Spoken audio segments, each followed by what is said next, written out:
హరీష్ రావు గారు కోరుకోవడము ఎటు ఎమ్మెల్యేల మద్దతు ఆయనకుంది పార్టీలో. నిజం చెప్పాలనంటే కేసీఆర్ గారి కంటే కూడా ఈరోజు హరీష్ రావు గారికి ఎమ్మెల్యేల సంఖ్య ఎక్కువ ఉంది అనేటటువంటిది మనందరికీ తెలుసు.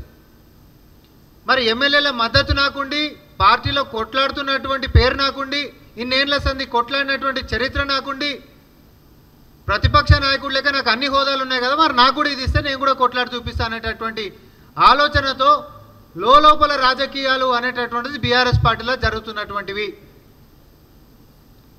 దీన్ని గమనించినటువంటి కేసీఆర్ గారు మరి కొడుకుకు చెప్పాల్సినటువంటి ఫస్ట్ సందేశం ఏముంటుందండి అంటే, ముందైతే ఫస్ట్ గడ్డ మీద పడని పార్టీ 10 ఏళ్ళకో ఎప్పటికో మళ్ళీ ఒకసారి అధికారంలోకి వచ్చినప్పుడు ఎటు నువ్వే ఉంటావు కదా, తర్వాత చూసుకుందాం హరీష్ సంగతి. కానీ ఇప్పుడైతే ఫస్ట్ అందరం కలిసికట్టుగా ఉన్నట్టు ఉండాలి. కాబట్టి మనం ఇప్పుడు ఈగోలకు పోయేటటువంటిది కాదు, ఇంటికి పోయినా సరే మాట్లాడుకొని మనం అందరం ఒక్కలెక్క ఉండాలి అనేటటువంటి ఒక హితబోధను వాడే చేయాలి అని మరి కేటీఆర్ గారు హరీష్ రావు గారు ఇంటికి పోవడం, ఆడవాళ్ళు మాట్లాడుకోవడం,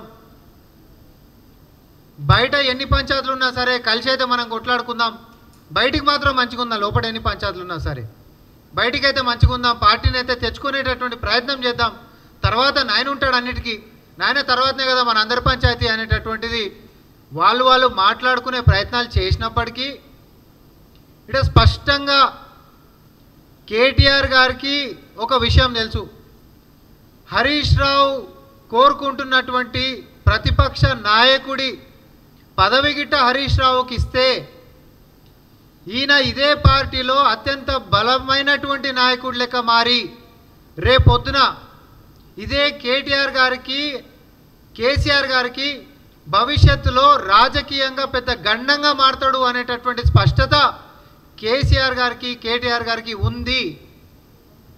కాబట్టి ఎట్టి పరిస్థితులలో నాయన వంక చెప్పి ఫస్ట్ అయితే పార్టీని ముంగటేసేటటువంటి ప్రయత్నంలో కేటీఆర్ గారు నిమగ్నమైనరు.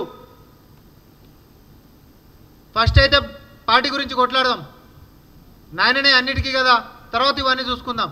కానీ హరీష్ రావు గారికి కూడా చాలా స్పష్టత ఉంది, ఏదున్నా రేపొద్దున కేటీఆర్నే కేసీఆర్ గారు ముంగటేస్తాడు తప్ప నన్ను బయటోన్ లెక్కనే చూస్తాడు. టైగర్ నరేంద్ర గారి దగ్గర నుంచి మొదలు పెట్టుకుంటే మొన్న బయటికి పంపించినటువంటి ఈటెల రాజేంద్ర గారి దాకా కేసీఆర్ గారు ఒక మనిషితోటి పనితీరిపోయిన తర్వాత ఎట్లా బయటికి పంపిస్తాడో దగ్గరుండి చూసినటువంటి నాయకుడు లెక్క హరీష్ రావు గారికి వారి యొక్క వ్యూహం అనేటటువంటిది స్పష్టంగా తెలుసు.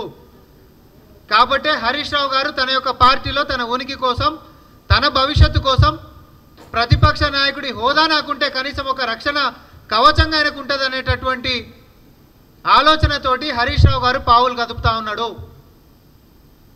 హరీష్ రావు గారి ఆలోచన ఏంటిది అని అంటే, రేపొద్దున మలగిట అధికారంలోకి వస్తే ఎటు నన్ను బయటికి వేస్తారు కాబట్టి నేనే ఇంట్లో స్ట్రాంగ్ ఉండి మీ సంగతి ఏందో నేను చూస్తా. హరీష్ రావు గారు కానీ కేటీఆర్ గారు కానీ ఎవరి ధైర్యం చూసుకొని, మనందరికీ తెలుసు బీజేపీ బీఆర్ఎస్ రెండు ఒకటే అని. బీజేపీకి ఏం కావాలి, బీఆర్ఎస్ పార్టీ అనేటటువంటిది కావాలి. ఆ బీఆర్ఎస్ పార్టీలో ఏ కుటుంబ సభ్యుడు శక్తివంతంగా అయితే వాళ్ళకేం సంబంధం, ఎవరైనా కండి. రేపొద్దున హరీష్ రావు గారే గట్టిగా తయారై బీఆర్ఎస్ నా గుప్పిట్లోనే ఉంది, వాళ్ళిద్దరిది ఏం నడుస్తలేదని చెప్పినప్పటికీ హరీష్ రావు తోటి జత కలుపుకుంటారు బీజేపీ అనేటోళ్ళు.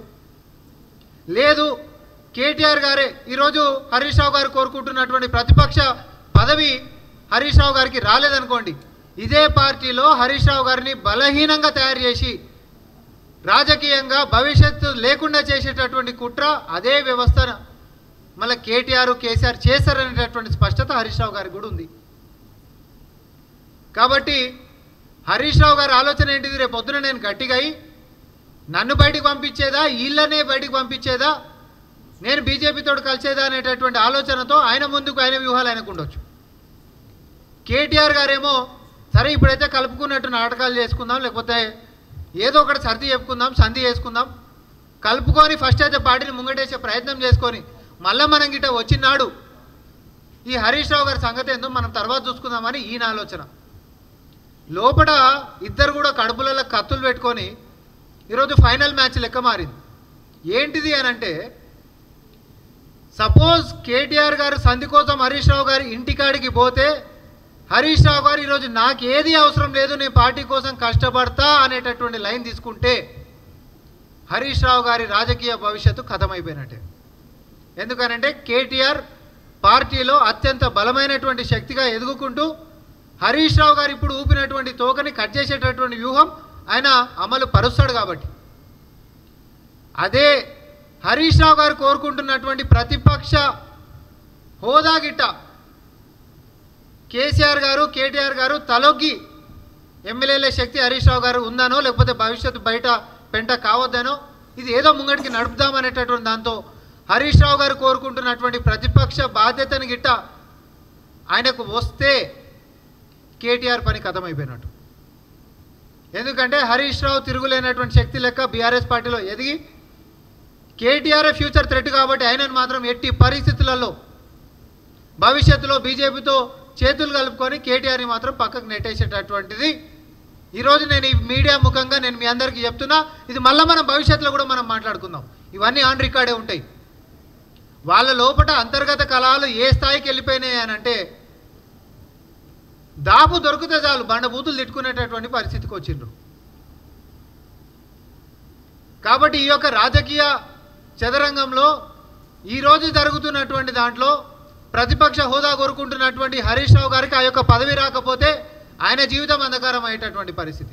ఎందుకంటే బయటికి పోయి ఇంకో పార్టీ పెడదామన్నా సమయం కాదు, సందర్భం కాదు, సామాజిక బలము లేదు. నీకుంటున్నటువంటి ఎమ్మెల్యేలకి సంబంధించినటువంటి శక్తి చూపించుకుందామంటే ఎన్నికలు కూడా దగ్గరగా లేవు. సో ఇప్పుడు ఏ రకంగా కూడా హరీష్ రావు గారికి Subscribe us and press the bell icon for more interesting updates.